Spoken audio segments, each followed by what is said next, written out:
Vive nella lontana Tasmania un albero raro e pregiato che ha il nome di One Pine. Da questo frammento nascerà il vaso della nostra storia. Se volete sapere ulteriori notizie su questo albero esotico, andate su questo link. Intanto guardate il progetto di base.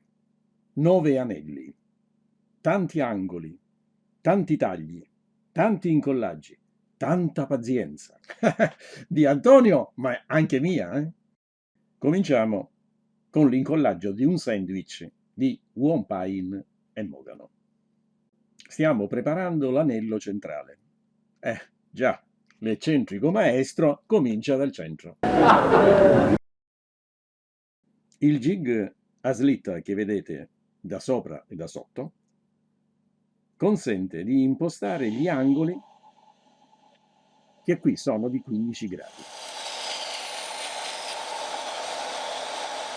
Mentre il maestro lavora, vi do un paio di notizie sulla Tasmania. È un'isola a sud dell'Australia, grande 2 volte e mezzo la Sicilia, ma con 1/10 della sua popolazione.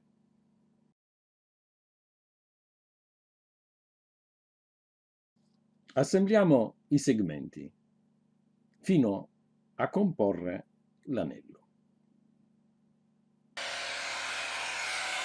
che viene montato sul mandrino e calibrato.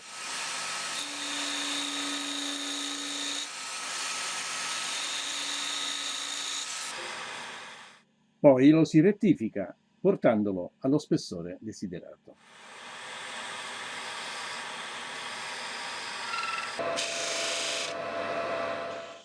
Completato l'anello centrale, levighiamo i segmenti per i successivi.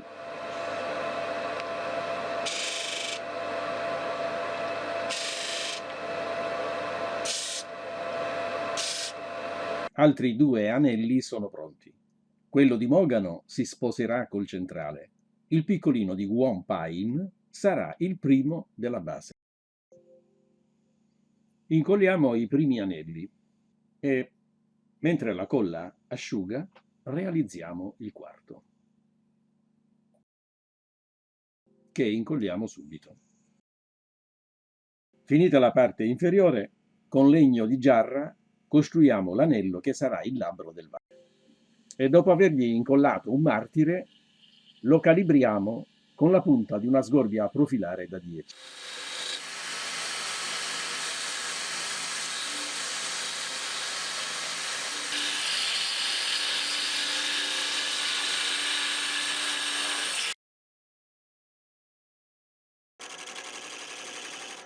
Sempre con la stessa sgorbia, lavoriamo il prossimo anello, formando un piccolo tenone che ci aiuterà nel centrale.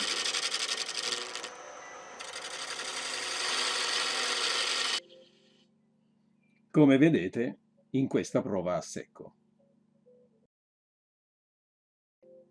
L'incollaggio procede spedito e preciso.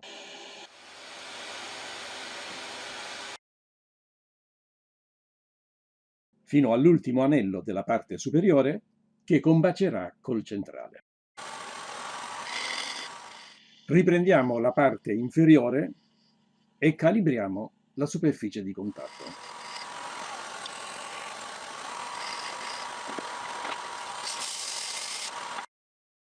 Appoggiamo su un platorello il quinto anello e lo fissiamo con colla a caldo.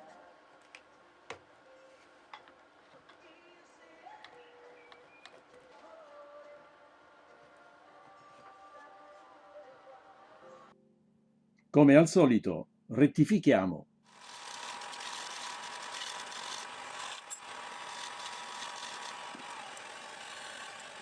e controlliamo col calibro lo spessore.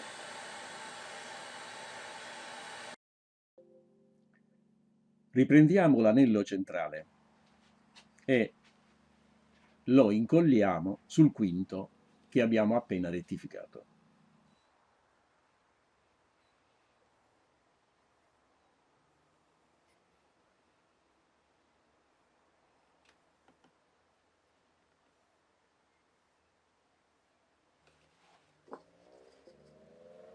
Di seguito accostiamo il blocco inferiore e lo teniamo in pressione con la contropunta. Dalla cintola in giù tutto il vedete, davanti e di dietro. Completiamo l'interno della parte superiore con le carezze di una sgorbia a profilare da dietro.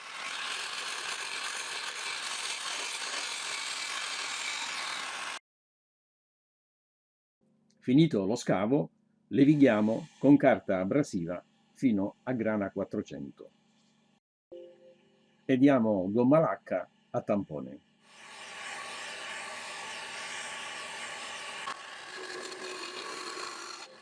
Resta solo la conformazione dell'interno della parte inferiore usando una sgorbia da 13 e una mano molto leggera. Finendo con raschio a punta tonda.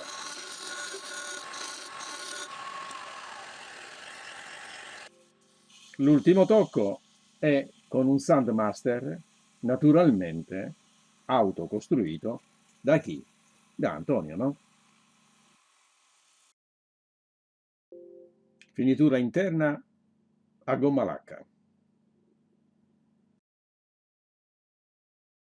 E poi, finalmente, completiamo l'assemblaggio. L'esterno si presenta spigoloso, quindi Antonio si arma di sgorbia a profilare da 12 e comincia ad asportare materiale per modellare la parte inferiore. Poi le lievi carezze in modalità share. Ora tocca alla porzione superiore, dove è l'ala della sgorbia a modellare.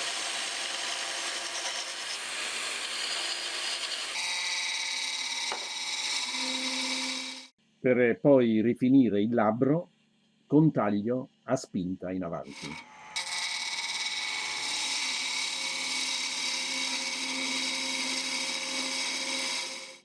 Antonio si diverte un mondo e prova le varie modalità di taglio. Qui si sollazza con quella chiamata share. Gli ultimi passaggi li compie uno scraper a forma di lancia.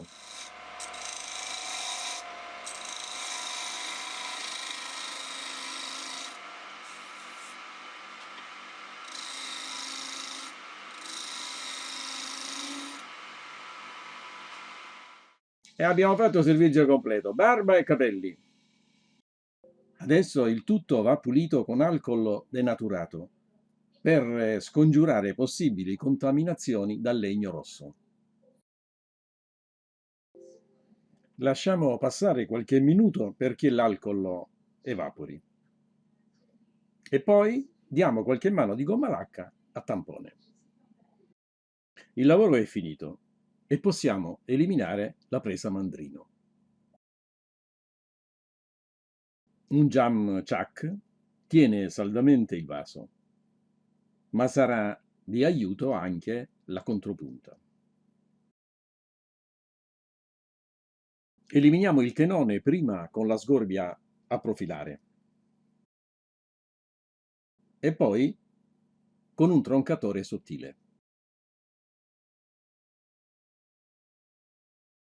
Infine, pareggiamo il fondo con la sgorbia a profilare. Un segmentato davvero bello. Molto bravo il mio socio.